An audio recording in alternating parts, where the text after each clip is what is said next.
welcome to this special edition of QIMA's Supply Chain Soundbites. If you were looking at your logistics dashboard this morning, you probably see a lot of flashing red lights. The global map right now is, well, volatile is an understatement. It really is.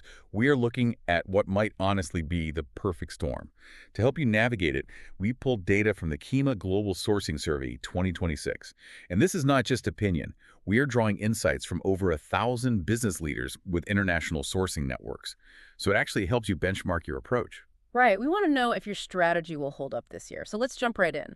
The number one headache has to be costs, right? I mean, shipping, materials, labor. Yeah, everything. Yeah, 79% of businesses expect cost to be a major disruption this year.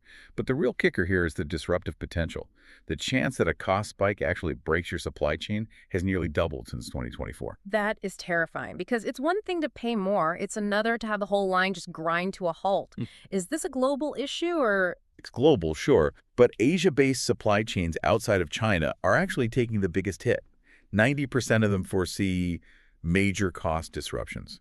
And about a third of businesses specifically point to rising factory wages as the trigger. So that old, just find cheaper labor strategy. It's just not working anymore. Exactly. It's a dead end. Which segues perfectly into the second big disruptor, tariffs and trade wars. 2025 was brutal. Over 90% of U.S. and China supply chains got hit, and half of businesses worldwide saw consumer demand drop because of the price hikes. But the narrative is always about reshoring, right? Everyone moving production back to the U.S. Yeah, see, that is the myth. The data tells a completely different story. U.S. companies are leaving China, definitely, but they are 3 times more likely to switch to other overseas suppliers than to reshore domestically. Wait, so where are they going if they aren't coming home? Vietnam, India, and Bangladesh mostly. Yeah. Those are the top alternative destinations right now. So we are essentially just swapping one set of geographic risks for another. Pretty much. And that brings us to the red tape. Regulatory compliance and ESG. I'm guessing everyone is still thoroughly confused. Massively. 1 in 3 companies is still unsure which ESG regulations even apply to them. Yet half expect compliance to disrupt their operations. If you are in the EU, the pressure is even higher. 62% expect disruption there. It's a maze. But wait, is there an upside for the ones who actually figure it out? There is. Companies in scope of these ESG laws are actually 60% more likely to consider all ESG dimensions in their sourcing. Embracing it actually creates a competitive edge. Okay, so the landscape is expensive, shifting, and heavily regulated. How are smart companies fighting back? Let's get into the key strategies for 2026. The survey highlights 3. First is diversification.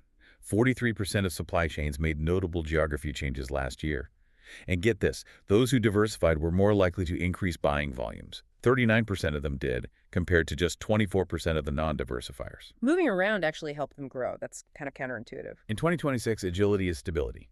And that requires the second strategy, which is visibility. You simply cannot fix what you cannot see. But don't most people know their supplier network? You'd think so, but the average business only knows about 60% of its network.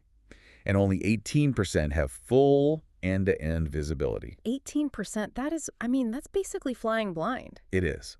But those fully mapped supply chains find quality and compliance twice as easy to manage, which is why the third strategy is digitization. 74% plan to invest there this year. Mainly to solve that visibility gap. Exactly. They're doing it for quality, compliance, and better supplier communication. EU and South America are actually planning the biggest push, with 79% and 87% investing respectively. Let's boil this down. If I am a supply chain leader trying to survive right now, give me the 2026 strategic mindset, the practical steps. 4 steps. First, cost control. View it as capacity building, not just cutting budgets. Targeted digitization builds agility. Second, tariffs. Treat them as a prompt to refine your portfolio, not just a disruption to endure. Right. Use the pressure to find better partners. Spot on. Third, ESG. Use compliance as a roadmap for responsible sourcing, not just a box-checking exercise. And fourth, resilience. Invest in that visibility and digitization for traceability. It's the only thing that keeps you standing in volatile conditions. That is a solid roadmap. Stop playing defense and start playing offense. So here is something for you to mull over as you get back to your dashboard today.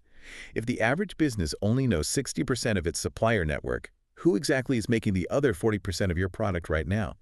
Thanks for joining QIMA Supply Chain Soundbites.